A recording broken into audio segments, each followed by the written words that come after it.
This is FTC, and we're going to be going on to losers bracket number 58. This is round 7. Can you believe it? We're almost done. Anyways, on top we have my squad, and then on bottom we have OhGodBears' squad. In many ways, our squads have been unwitting allies throughout this losers bracket tournament section of the tournament, because I took out many of the many of the status squads that OhGodBears otherwise would have lost to. And OhGodBears took out a lot of the tanking and evasion squads I otherwise would have lost to. The result is now, alas, we must face each other.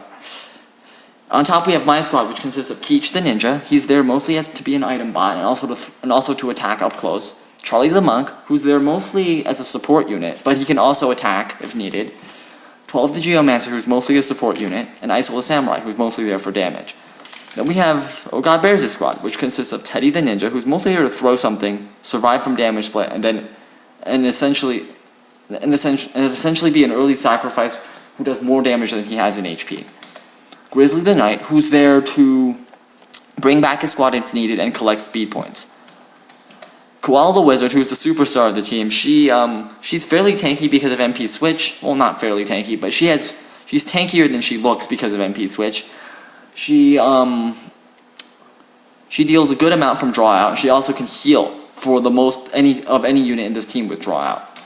And then we have Kermo the Lancer, who's there mostly to deal damage and also be an item bot if needed. Okay, now on to the actual analysis. Okay, as you can tell, most of the colors are fairly light, so I think I have a slight advantage here, and the reason's because the only thing I see going for OhGodBears is that he has higher HP totals on his units, and that Murasame Wizard can heal far better than my squad.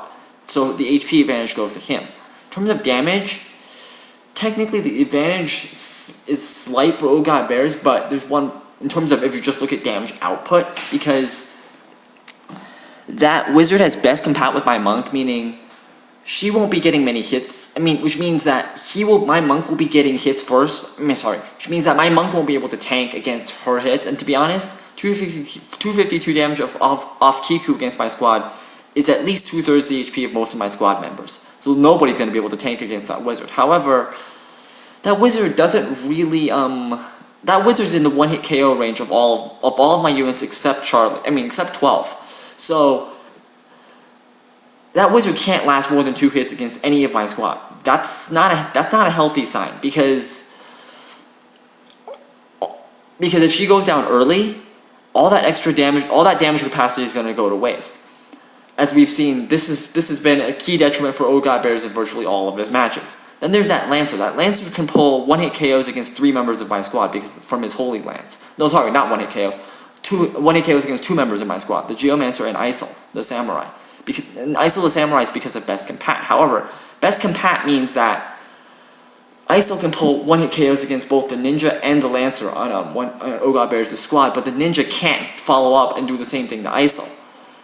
Plus, Isol has damage split, which can really harm that Ninja as well. Essentially, it punches through his damage split. So despite the extreme deadliness of OhGodBears' offense, I have more units capable of offense. He has 2 units, I have 3. The difference is that he does more damage with the units capable of it. So I say we're even. The key pretty much is, will my Samurai die before his Wizard? If my Samurai goes down first, I'll be at a huge disadvantage simply because I can't Beast and Boat his Knight who's trying to raise 2 people, and I can't I can't use Kiku, and I don't have handy one-hit KO hits against his Ninja or Lancer. And also, because my Lancer has best compat, my Ninja has worst compat with both of his offensive males. So the disadvantage will be fairly severe. Similarly, if OhGodBears loses his Wizard before I lose my Samurai, he'll be in serious trouble, because not only will his squad be sandbagging, that Lancer can't take my squad alone. He simply doesn't do enough damage. Oh, he doesn't do enough ranged and AoE damage. Also, the other thing that was favoring me on damage slightly is the fact that because I'm player 1, I get 3 units to blitz his squad with. Essentially, his Ninja goes, my Ninja goes, his Lancer goes, and then I have 3 units to attack with. On a big map, this won't matter much, but on a smaller map, OhGodBears could take some punishing damage before he can counterattack. Okay, in terms of status, this favors me simply because, well, OhGodBears, other than slow from that Knight, doesn't use status. He also doesn't.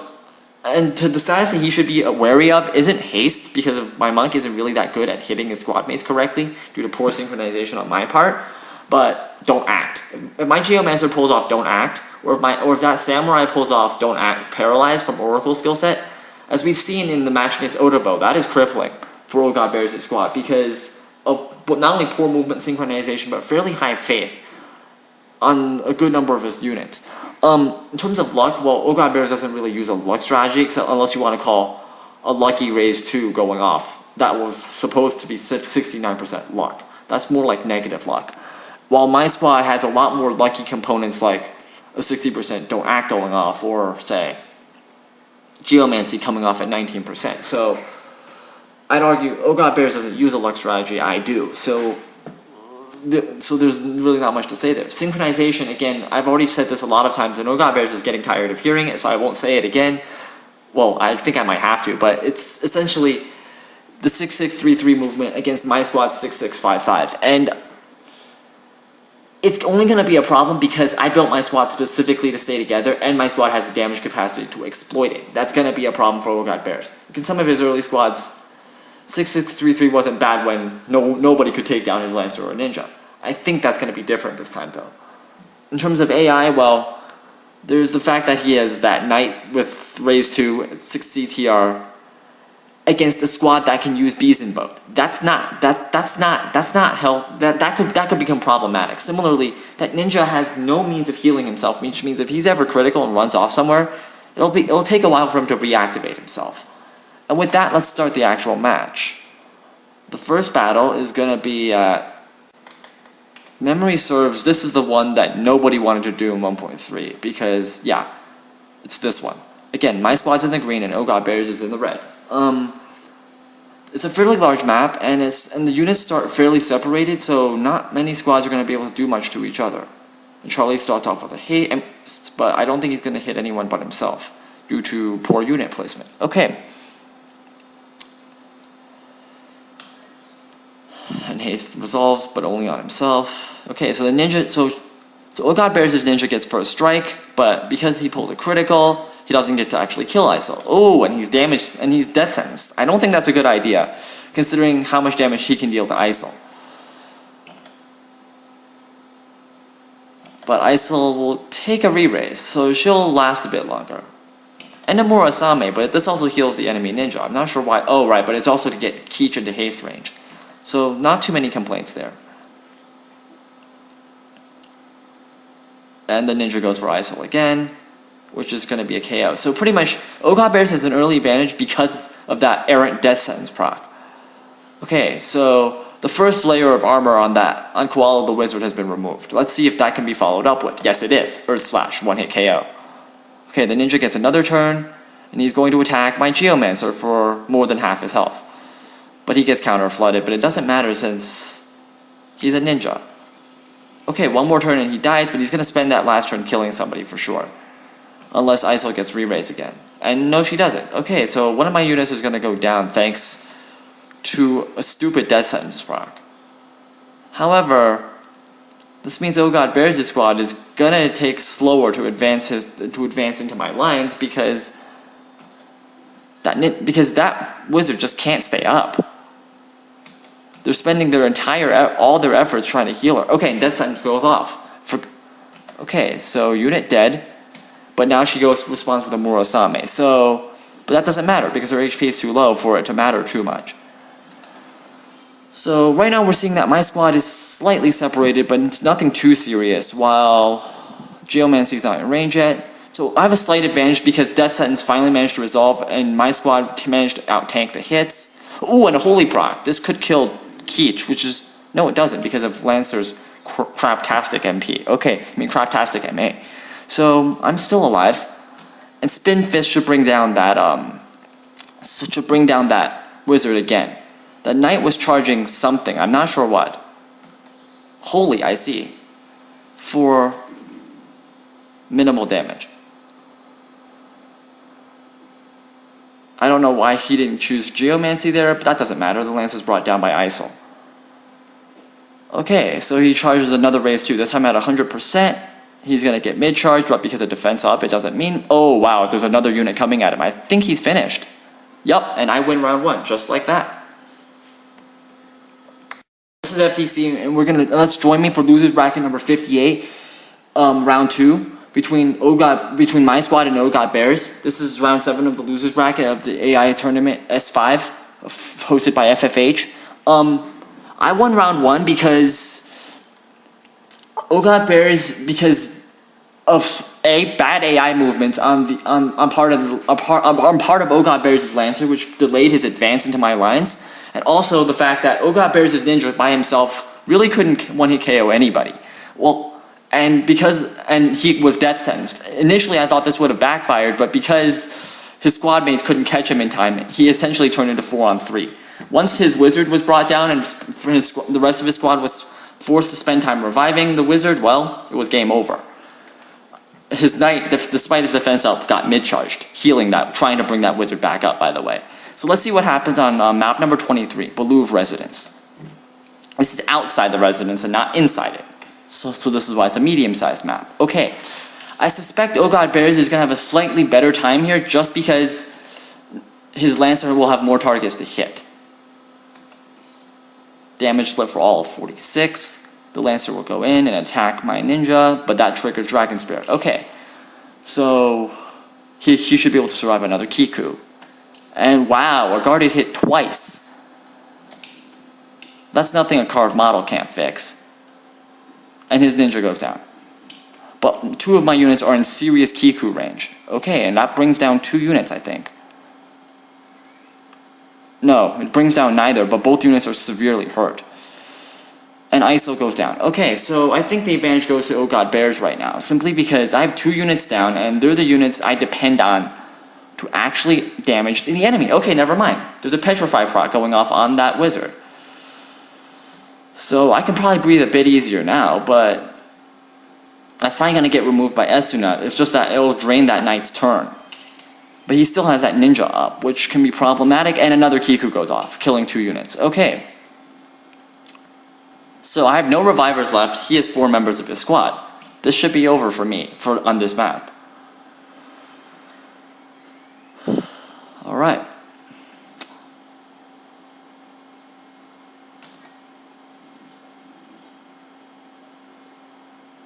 Thanks to the X potion last turn, that wizard doesn't even die. And now she uses Morosame to ensure she'll never die. Well, Keech could probably kill her. He can't deal with the rest of the squad. And Dragon Spirit goes off again, but I seriously don't think it's gonna matter. He's trapped in that corner.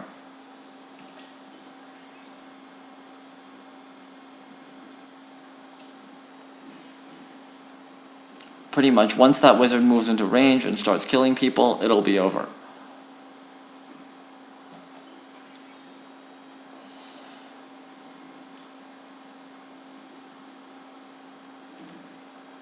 Yup.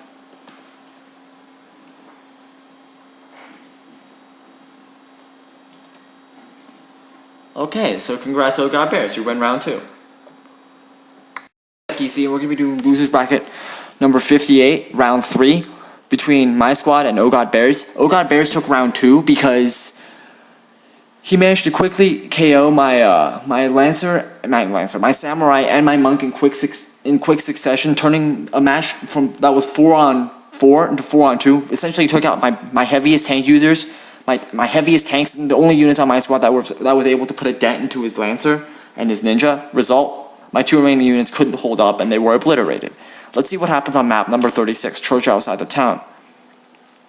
Now, this is the one where you fight Zalmo, and although it's small, it's fairly clustered as well.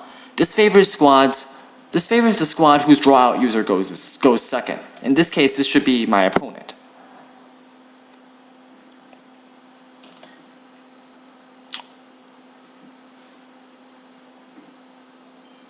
Holy proc.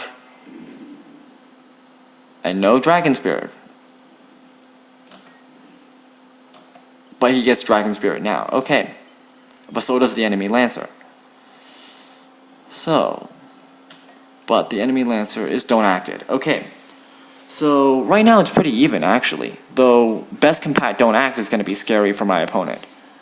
Kotetsu doesn't kill Keech because of the attack. Okay, so 2 enemy units are don't active. I think I have a slight advantage here, but it'll take time to convert this because of... Essentially, the key is to get rid of that wizard. If that wizard goes down again, this will be a surefire victory. If it doesn't, well, I'm finished. But she already lost her MP, so that's not an issue. Worst compat refute works? Huh. Never mind.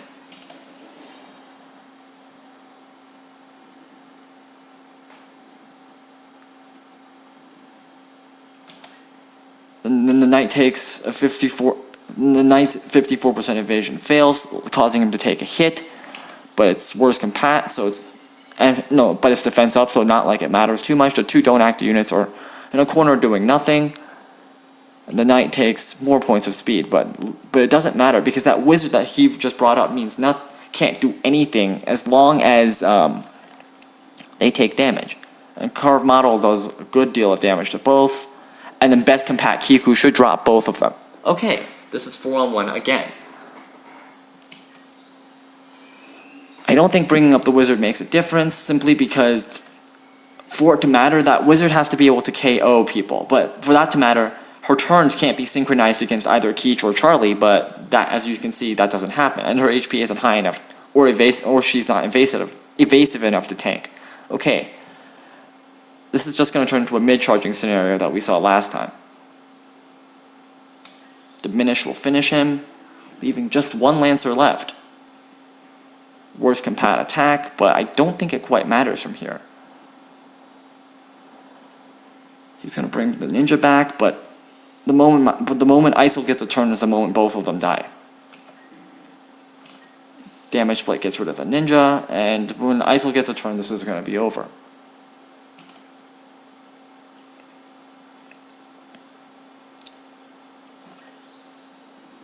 They're choosing to do this in style, between Demi and Diminish rather than just draw out, but that's okay, it works. So I'm sorry, OhGodBears, you had a very powerful squad, you eliminated many threats to my own squad, and I'm sorry to have to beat you like this, but you have been eliminated, and I'll go on to face Aero JP. Yikes.